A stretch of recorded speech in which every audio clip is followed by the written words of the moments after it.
it has come to my attention that this club right here is going to be the death of me. Enough is enough now. Enough's enough. We've just been pounded 3-0 by Arsenal. 3-0. I don't even care. I'm not even sitting there saying that we're better than them. I am not saying that at all. They're country miles better than us. Tackle-wise, country miles beyond us.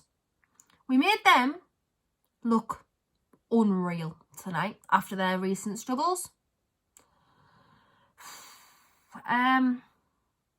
Explain to me, Steve, why you went with the back four. I mean, that's fair enough, back four. But decided to go with Kraft and Jamal Lewis as fullbacks, who arguably have not 1 ounce of defensive awareness between the both of them. Yedlin, who has been pretty decent at right back position in the past couple of games.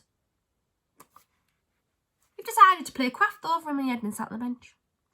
Manquillo sat on the bench, who probably is defensively our best right back. I am baffled. Absolutely baffled that Jacob Murphy probably wasn't on the pitch. Baffled that Isaac Hayden wasn't on the pitch. I heard you saying the gloves are off. Well, the gloves are well and truly off, weren't they? Now our pants are down and all. Did you watch that tonight, Steve? Did you? Because I'm just thinking that you probably didn't. Because if you did and you had any ounce of football knowledge, then you would have changed things. You would have realised things weren't working early on, because, I mean, we only had 1 shot on target, I think. If that. Steve, if you're a Geordie, as you say you are, and you are a Newcastle fan, as you say you are, which, by the way, is bullshit, because you're a Man United fan, you would walk. Right now, you would walk. Because if you're a fan of a club and you claim to love this club, you would not let this club enter a 3rd relegation in 11 years, because that's the only way we're heading right now. The only way we're heading right now is down. Sheffield United, who have had the worst start in Premier League history, obviously alongside Derby, they play better attacking football than us. West Brom, under Big Sam, arguably better attacking wise than us. Yes, they've conceded a lot of goals, but so have we right now. Callum Wilson, who has been one of our best strikers in years, is getting no service and is looking atrocious under your management. Now, Steve, I'm not denying that you're probably a decent bloke. You're probably all right to have a pint with. Family man.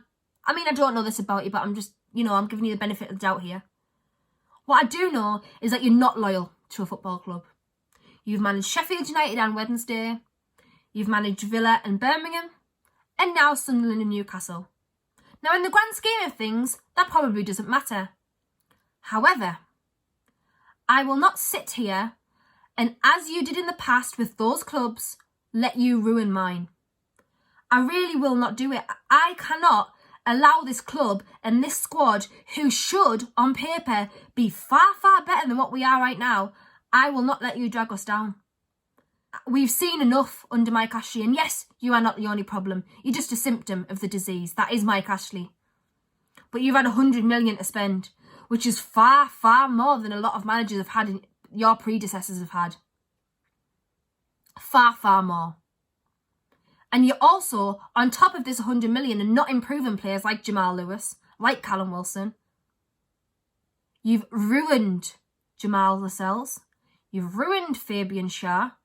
You've took the smile off Miguel Almiron's face, and now for that you've got blood on your hands, mind, because I tell you, that lad could not stop smiling when he first came to this club. Could not stop smiling. You've ruined every foundation that Rafa Benitez set up. The football under Rafa wasn't pretty. It wasn't. But it was reliable. It was defensively reliable.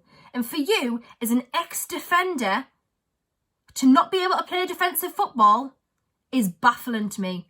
Baffling. You literally want to get on your hands and knees and thank Carl Darlow for his input this season, because he has saved your arse several times. Carl Darlow and Luck has saved your arse.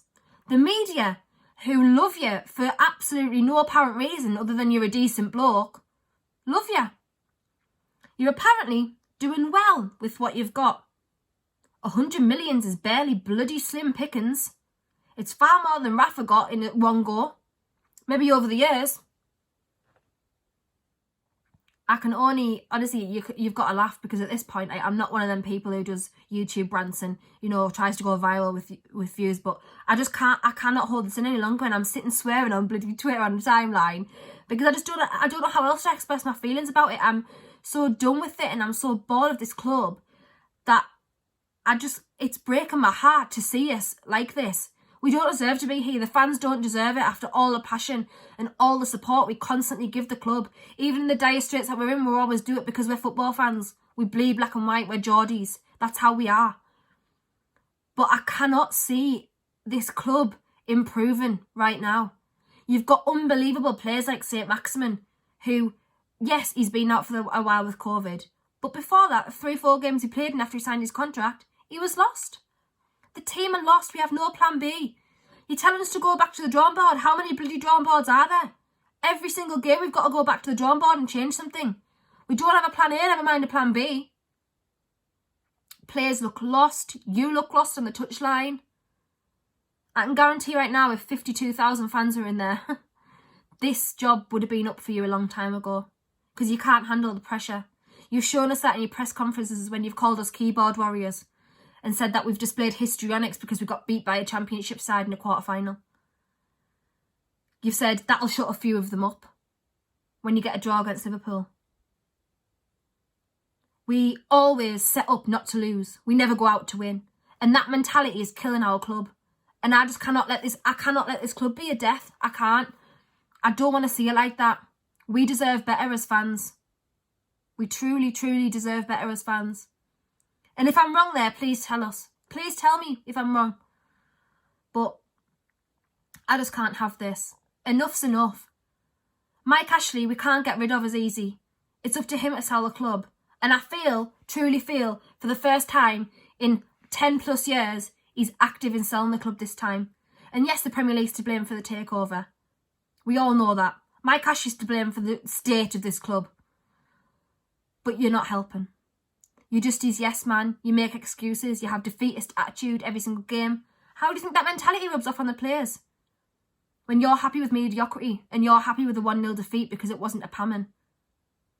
Like, I just can't. I just physically cannot watch this club go into decline again, because if we go down, we're not coming back up. Not straight away like we have in the past years. Because the last time we went down, we had Rafa Benitez to rely on. A man who got the club, who said that we weren't a stepping stone. We were Newcastle United. You're telling everyone that we're a lower half of the bottom of the table club. And that when we, a club who is in around that point, that's what we deserve to be. You've called yourself a bang average manager. You said you don't do tactics.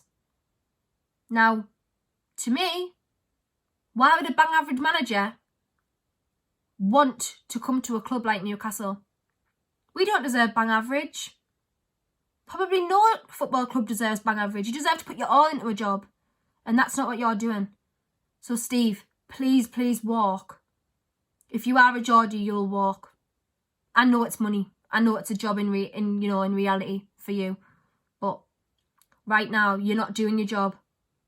You're not progressing us as a club, as you think that you came in for.